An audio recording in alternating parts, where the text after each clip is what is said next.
the most helpful way that I've heard anxiety described in terms of what actually triggers it is to think of it as a kind of ratio. And feel free to write this down so that you remember it. Anxiety equals perceived threat divided by the capacity to cope with that threat. The top portion of the ratio is the degree of your perceived threat or your estimation of that perceived threat. And obviously, the key word here is perceived. For example, driving to the store can be a huge perceived threat for someone, or even leaving the house can be a huge perceived threat for someone. The bottom of the ratio is your capacity to cope with that threat, or more accurately, how much you believe that you can deal with that threat if it happens. So when this ratio is greater than 1, in other words, when this perceived threat is greater than your capacity to cope with that perceived threat, anxiety will be there. So let's say you need to drive a couple of hours out of town and you believe that this is threatening, that there's a perceived threat in that situation. Let's just say if you had a really healthy, abundant sense of capacity to deal with that drive, you wouldn't feel overwhelmingly anxious. For most of us, we might feel uneasy, you might feel some heightened attention, and all of that is a really healthy, natural response of your body mobilizing its energy to deal with whatever it is that you have to deal with. But let's just say you have no confidence in your ability to drive.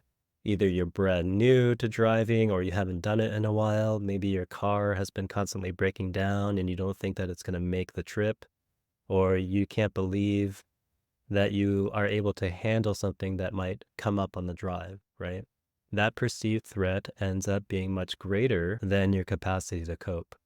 And the result is high anxiety. And so that's why a lot of these approaches, let's just say for mindfulness, deals with the top portion of this ratio is actually being able to be present and seeing when your mind is turning something objectively safe into a perceived threat, because that's increasing the ratio.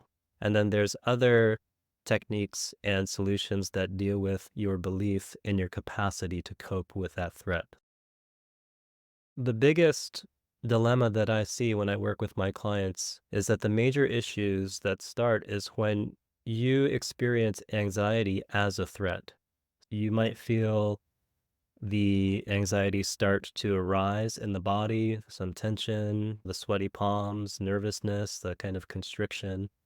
And immediately, what you start to do is perceive that as a threat. We might think, oh God, here's anxiety again. It's going to keep me from giving this presentation or getting my job done, taking care of the kids, whatever it is. The perceived threat goes way up when you experience the physical symptoms of anxiety itself. The issue with that is at the same time that happens, it tends to crush your belief that you'll be able to cope with the anxiety.